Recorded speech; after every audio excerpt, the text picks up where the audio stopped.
ಈ ರೀತಿ ನೀವು ಸಬ್ಜಿನ ಮಾಡಿ ನೋಡಿ ಒಂದ್ಸಲ ಖಂಡಿತ ನೀವು ಹೋಟೆಲ್ ರುಚಿ ಮರಿತೀರಾ. ಅಷ್ಟು ಸುಲಭವಾಗಿದೆ ಈ ರೆಸಿಪಿ. ಸೊ ಫ್ರೆಂಡ್ಸ್, ಇವತ್ತು ನಾನು ಈ ವಿಡಿಯೋದಲ್ಲಿ ನಿಮಗೆ ಪನ್ನೀರ್ ಮಸಾಲನ ಯಾವ ರೀತಿ ಮಾಡೋದಂತ ತೋರಿಸ್ತಿದ್ದೀನಿ. ಅದಕ್ಕಾಗಿ ಮೊದಲಿಗೆ ನಾನಿಲ್ಲಿ ಒಂದು 5 ಟೊಮೆಟೊನ ನಾನು ಕಟ್ ಮಾಡಿ ಇಟ್ಕೊಂಡಿನಿ. ಇವಾಗ ಇದನ್ನು ನಾನು ಮಿಕ್ಸಿ ಜಾರ್ನಲ್ಲಿ ಹಾಕೊತಿದ್ದೀನಿ. ಮತ್ತು ಕೆಂಪಾಗಿದ್ದಂತಹ ಟೊಮೆಟೊ ತಗೊಳ್ಳಿ, ಗ್ರೇವಿ ತುಂಬಾ ಸರಿಯಾಗಿ ಬರುತ್ತೆ. ಮತ್ತು ಒಂದು ಸ್ವಲ್ಪನೇ ದಾಲ್ಚಿನ್ನಿ ಮತ್ತು ಇಲೈಚಿ ಲವಂಗ ಹಾಕೊತಿದ್ದೀನಿ. ಸ್ವಲ್ಪನೇ ಹಾಕ್ಕೊಳ್ಳಿ ಎಲ್ಲನೂ ಮಸಾಲ. ಮತ್ತು ಸ್ವಲ್ಪ ಹಸಿ ಶುಂಠಿ ಮತ್ತು ಬೆಳ್ಳುಳ್ಳಿ, ಮತ್ತು ಒಂದು 12 ಕಾಜು ಹಾಕ್ಕೊತಿದ್ದೀನಿ. ನೀವು ಇಲ್ಲಿ ಕಾಜು ಬದಲಾಗಿ ಎಳ್ಳು ಕೂಡ ಹಾಕೋಬೋದು. ಎಳ್ಳು ಹಾಕೋದಾದರೆ ಒಂದು 3 ಚಮಚ ಆಗುವಷ್ಟು ಹಾಕ್ಕೊಳ್ಳಿ. ಕಾಜು ಅಥವಾ ಎಳ್ಳು ಯಾವುದಾದ್ರೂ ಒಂದು ಮಿಕ್ಸ್ ಮಾಡದೆ ಹಾಕಿ. ಗ್ರೇವಿ ತುಂಬಾ ಗಟ್ಟಿಯಾಗಿ ಬರುತ್ತೆ, ನೀರಾಗಿ ಬರೋದಿಲ್ಲ. ಓಕೆ ನೋಡಿ, ಎಲ್ಲ ಸೇರಿಸಿ ಸ್ಮೂತಾಗಿ ರುಬ್ಕೊಂಡಿನಿ. ನಾನು ರುಬ್ಕೊಂಡಾದ್ಮೇಲೆ ಇಲ್ಲಿ ಕಡಾಯಿ ಇಟ್ಕೊಂಡಿನಿ ಒಂದು ಗ್ಯಾಸಿನ ಮೇಲೆ. ಇವಾಗ ಇದರಲ್ಲಿ ಸ್ವಲ್ಪನೇ ಎಣ್ಣೆ ಹಾಕ್ಕೊತಿದ್ದೀನಿ. ಎಣ್ಣೆ ಹಾಕ್ಕೊಂಡು ನಾನಿಲ್ಲಿ ಒಂದು ಸ್ವಲ್ಪನೇ ಕಾಜು ಹಾಕ್ಕೊತಿದ್ದೀನಿ. ಒಂದು ಪಾವು ಕಪ್ ಆಗುವಷ್ಟು ಕಾಜು ಹಾಕ್ಕೊತಿದ್ದೀನಿ. ನಿಮ್ಮಲ್ಲಿ ಕಾಜು ಇಲ್ಲ ಅನ್ನೋದಾದರೆ ನೀವು ಸ್ಕಿಪ್ ಕೂಡ ಮಾಡ್ಕೋಬೋದು. ಜಸ್ಟ್ ಪನ್ನೀರ್ ಹಾಕ್ಕೊಂಡು ಕೂಡ ಈ ರೆಸಿಪಿನ ನೀವು ಮಾಡ್ಕೋಬೋದು. ಓಕೆ ನೋಡಿ, ಒಂದು ಸ್ವಲ್ಪನೇ ಕೆಂಪಾಗೋ ತನಕ ಕಾಜು ಹುರ್ಕೊಂಡಿನಿ ನಾನು. ಮತ್ತು ಇವಾಗ ಸೈಡಿಗೆ ಪ್ಲೇಟ್ನಲ್ಲಿ ಎತ್ತಿಟ್ಕೊತಿದ್ದೀನಿ ಅದಕ್ಕೆ ಎಲ್ಲ ಕಾಜು. ಮತ್ತು ಮೊದಲೇ ಹೇಳಿದ ಹಾಗೆ ನೀವು ಇದರಲ್ಲಿ ಕಾಜುನ ಸ್ಕಿಪ್ ಕೂಡ ಮಾಡ್ಕೋಬೋದು. ಜಸ್ಟ್ ಪನ್ನೀರ್ ಹಾಕ್ಕೊಂಡು ಕೂಡ ಈ ರೆಸಿಪಿನ ಮಾಡ್ಕೋಬೋದು. ಓಕೆ, ಇವಾಗ ನಾನು ಇದರಲ್ಲಿ ಒಂದು ಸ್ವಲ್ಪನೇ ಎಣ್ಣೆ ಹಾಕ್ಕೊಂಡಿನಿ. ಸ್ವಲ್ಪ ಜಾಸ್ತಿ ಕ್ವಾಂಟಿಟಿಯಾಗಿ ಹಾಕ್ಕೊಂಡಿನಿ. ಮತ್ತು ಇವಾಗ ಸಣ್ಣದಾಗಿ ಕಟ್ ಮಾಡಿದಂತಹ ಒಂದು 2-3 ಈರುಳ್ಳಿನ ಹಾಕ್ಕೊತಿದ್ದೀನಿ. ಎಷ್ಟು ಸಾಧ್ಯನೋ ಅಷ್ಟು ಸಣ್ಣದಾಗಿ ಕಟ್ ಮಾಡ್ಕೊಂಡು ಹಾಕೋಬೇಕಾಗುತ್ತೆ ಇಲ್ಲಿ ಈರುಳ್ಳಿ. ನೋಡ್ತಿರ್ಬೋದು ನಾನು ಎಷ್ಟು ಸಣ್ಣದಾಗಿ ಕಟ್ ಮಾಡ್ಕೊಂಡಿನಿ ಅಂತೇಳಿ. ಇವಾಗ ಇದನ್ನು ನಾನು ಹಸಿ ವಾಸನೆ ಹೋಗಿ ಒಂದು ಸ್ವಲ್ಪನೇ ಲೈಟಾಗಿ ಕೆಂಪಾಗಬೇಕು ಅಲ್ಲಿ ತನಕ ಇದನ್ನು ಹುರ್ಕೊತಿದ್ದೀನಿ. ಓಕೆ ನೋಡಿ, ಕೆಂಪಾಗಿದೆ. ಇವಾಗ ನೋಡ್ತಿರ್ಬೋದು ಒಂದು 3-4 ನಿಮಿಷ ಆಗೋ ತನಕ ನಾನು ಹುರ್ಕೊಂಡಿದ್ದೆ. ಈ ರೀತಿ ಕೆಂಪಾಗಿದ್ದರೆ ಗ್ರೇವಿ ತುಂಬಾ ಸರಿಯಾಗಿ ಬರುತ್ತೆ. ಇವಾಗ ಟೊಮೊಟೊ ಪೇಸ್ಟ್ ಹಾಕ್ಕೊತಿದ್ದೀನಿ. ಓಕೆ ನೋಡಿ, ಮಸಾಲ, ಟೊಮೊಟೊ ಪೇಸ್ಟು ಮತ್ತು ಕಾಜು ಪೇಸ್ಟ್ ಮಾಡಿ ಇಟ್ಕೊಂಡಿದ್ವಲ್ಲ ಅದನ್ನು ಹಾಕ್ಕೊತಿದ್ದೀನಿ.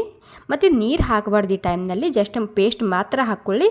ಇವಾಗ ಒಂದು ಸ್ವಲ್ಪ ಮಿಕ್ಸ್ ಮಾಡ್ಕೊತಿದ್ದೀನಿ. ಓಕೆ, ಇವಾಗ ಖಾರಕ್ಕೆ ಎಷ್ಟು ಬೇಕಷ್ಟು ರೆಡ್ ಖಾರದ ಪುಡಿ ಹಾಕ್ಕೊತಿದ್ದೀನಿ. ನೀವು ಇಲ್ಲಿ ರುಚಿಗೆ ತಕ್ಕಷ್ಟು ಹೆಚ್ಚು ಕಮ್ಮಿ ಮಾಡ್ಕೋಬೋದು. ನಾನು ಸುಮಾರು 1.5 ಚಮಚ ಆಗುವಷ್ಟು ಖಾರ ಹಾಕಿದ್ದೀನಿ ಇದರಲ್ಲಿ. ಮತ್ತು 1 ಚಮಚ ಆಗುವಷ್ಟು ಧನಿಯಾ ಪೌಡರ್ ಹಾಕ್ಕೊತಿದ್ದೀನಿ. ಮತ್ತು ಒಂದು ಸ್ವಲ್ಪನೇ ಅರಿಶಿಣ ಹಾಕ್ತಿದ್ದೀನಿ. ಮತ್ತು ಒಂದು ಅರ್ಧ ಚಮಚ ಆಗುವಷ್ಟು ಗರಂ ಮಸಾಲ ಹಾಕ್ತಿದ್ದೀನಿ. ಮತ್ತು ರುಚಿಗೆ ತಕ್ಕಷ್ಟು ಉಪ್ಪು ಹಾಕ್ಕೊತಿದ್ದೀನಿ.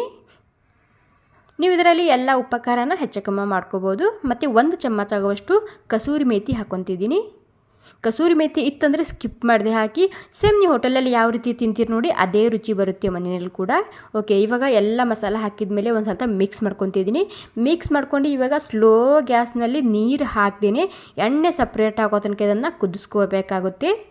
ಸ್ವಲ್ಪ ಟೈಮ್ ಹೆಚ್ಚು ಕಮ್ಮಿ ಹಿಡಿಬೋದು. ನೀವು ಎಷ್ಟು ಸರಿಯಾಗಿ ಕುದಿಸ್ತೀರಲ್ಲ ಅಷ್ಟು ಸರಿಯಾಗಿ ಗ್ರೇವಿ ಬರುತ್ತೆ ಇದು.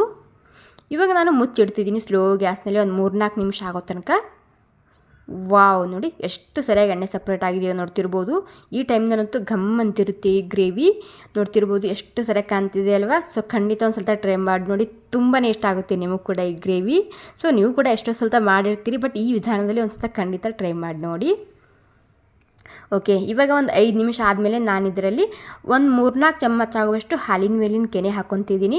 ಈ ಹಾಲಿನ ಮೇಲಿನ ಕೆನೆ ಯಾಕೆ ಹಾಕಬೇಕಂದ್ರೆ ಗ್ರೇವಿನ ಹೋಟೆಲಲ್ಲಿ ಯಾವ ರೀತಿ ತಿಂತೇವೆ ನೋಡಿ ಅದೇ ರೀತಿ ರುಚಿ ಬರುತ್ತೆ ಮತ್ತು ಗಟ್ಟಿಯಾಗಿ ಬರುತ್ತೆ. ಹೀಗಾಗಿ ಮಿಸ್ ಮಾಡದೆ ನೀವು ಇದರಲ್ಲಿ ಹಾಲಿನ ಮೇಲಿನ ಕೆನೆನ ಹಾಕ್ಕೊಳ್ಳಿ.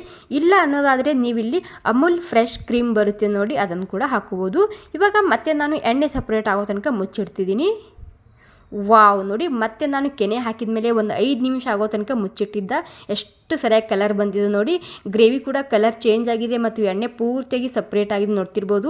ನಾವೆಲ್ಲಿ ಹಾಲಿನ ಮೇಲಿನ ಕೆನೆ ಹಾಕಿರ್ತೀವಲ್ಲ ಅದು ತುಪ್ಪ ರಿಲೀಸ್ ಮಾಡುತ್ತೆ, ಹೀಗಾಗಿ ಇಷ್ಟೊಂದು ಎಣ್ಣೆ ಕಾಣುತ್ತೆ ಅದರಲ್ಲಿ. ಓಕೆ ನೋಡಿ, ಇವಾಗ ತಯಾರಾಗಿದೆ ಗ್ರೇವಿ. ಕಲರ್ ಚೇಂಜ್ ಆಗಿದೆ, ಎಣ್ಣೆ ಸಪ್ರೇಟ್ ಆಗಿದೆ. ಇವಾಗ ಇದರಲ್ಲಿ ನಾನು ಒಂದು ಸ್ವಲ್ಪನೇ ನೀರು ಹಾಕ್ಕೊತಿದ್ದೀನಿ.